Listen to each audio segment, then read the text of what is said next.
বরাক উপত্যকায় বেড়েই চলেছে দুর্ধর্ষ চুরি এবং ডাকাতির ঘটনা। কাছাড়ের পুলিশ প্রশাসনকে চ্যালেঞ্জ জানিয়ে প্রায় প্রতি রাতেই শ্রীভূমি এবং শিলচরে ঘটে চলেছে ডাকাতি এবং চুরির ঘটনা। বুধবার রাতে শ্রীভূমির রামকৃষ্ণনগর এবং কাছাড়ের ডলু গ্রামে সশস্ত্র ডাকাত দলের লুটপাট। শ্রীভূমি জেলার রামকৃষ্ণনগরের ঠ্যাঙ্গারগুল গ্রামে দুর্ধর্ষ ডাকাতি।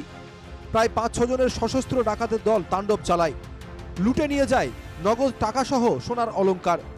বুধবার রাতে ঠেঙ্গারগুল গ্রামের বাসিন্দা রাহুল পাল এবং জয়দীপ পাল নামের দুই ভাইয়ের বাড়িতে একদল অস্ত্রধারী ডাকাত প্রবেশ করে।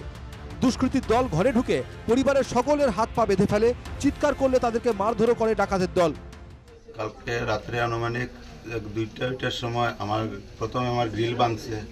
গ্রিল ভাঙিয়ে আমি যে রুমে থাকি এই রুমে দরজা ভাঙছে দুষ্কৃতিকারীরা। কতজন আসিল, 5-6 জন ঘরের ভিতরে ঢুকছিল, আর বাইরে কতজন আসিল এটা ঠিক করতে পারি আর না। টোটাল কতজন আসিল তারা প্রথমে গিয়ে আমার মাইরদের করছে, করিয়ে আমার হাত পাও বাঁধছে, আমার মুখ বাঁধছে, আমার গলার মধ্যে ধরছে, আমার মানে প্রাণ বাইরে, জিব্বা বাইরে গেছে।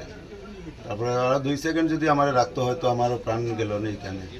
তারপরে আমার বাচ্চা আমার মিসেজরে একটা পিস্তল বাইর করিয়া পিস্তল দিয়ে আমার মিসেজের মাথাত মারছে।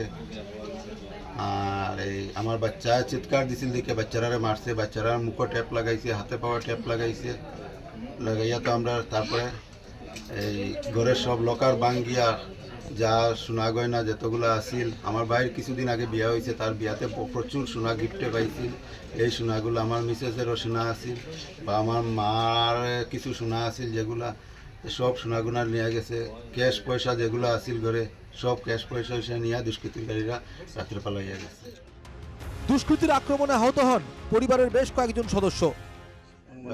বাইরে তো কিছু টর্চার করছে, কম মারছে, বেশি মারছে আমার মিসেসরে তো লাগতে উঠতে রাখছে না সে আমার। তারপরে বন্দুক দিয়ে আমার মাথার মধ্যে মারছে, যে পিস্তল যেটা থাকে লোহার পিস্তলের মাথা দিয়ে আমার মিসেসের মাথার মধ্যে এত বড় বড় গুটা হয়ে গেছে। এখন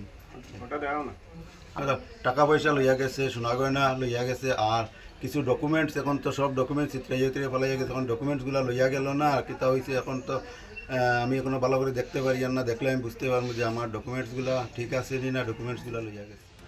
সশস্ত্র ডাকাতের দল নগদ 1.5 লক্ষ টাকা এবং 20 ভরি সোনার গয়না লুট করে নিয়ে যায়।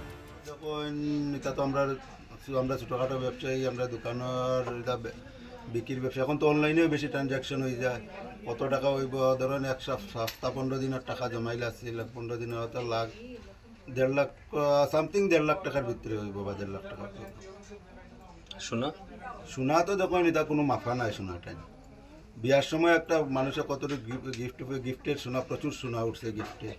আমার বিয়ার সময় আমার মিসেসে প্রচুর সোনা পাইছে গিফটে। ঘটনাস্থলে পুলিশ সুপার পার্থপ্রতিম দাস তার দলবল নিয়ে উপস্থিত হয়ে শুরু করে তদন্ত। তাছাড়া স্নিফার ডগ দিয়ে চলছে তল্লাশি অভিযান। ডাকাতির ঘটনায় এলাকা জুড়ে তীব্র চাঞ্চল্য ছড়িয়েছে। কাছাড়ের ডলু গ্রামেও চাঞ্চল্যকর ডাকাতি। বাড়ির মালিককে অচেতন করে ডাকাতের দলের লুটপাট। এই ঘটনা মঙ্গলবার রাতের।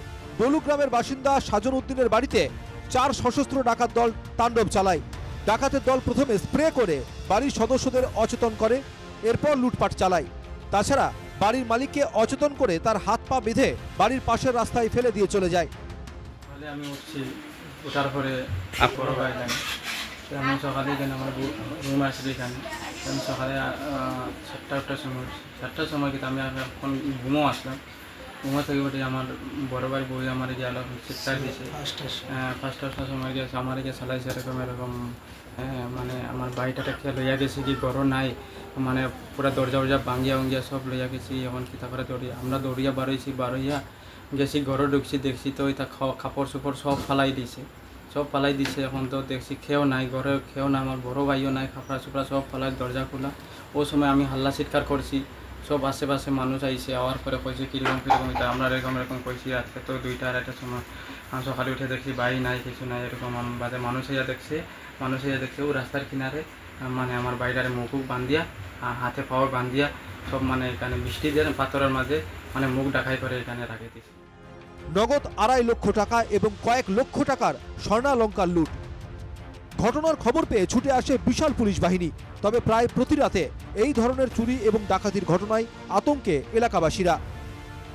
এখন পুলিশ প্রশাসন এক্ষেত্রে কি ব্যবস্থা গ্রহণ করে এবং এই সশস্ত্র দুষ্কৃতীদেরকে করায়ত্ত করতে পারে কিনা সেটাই দেখার বিষয়। Bureau report, NKTV Bangla.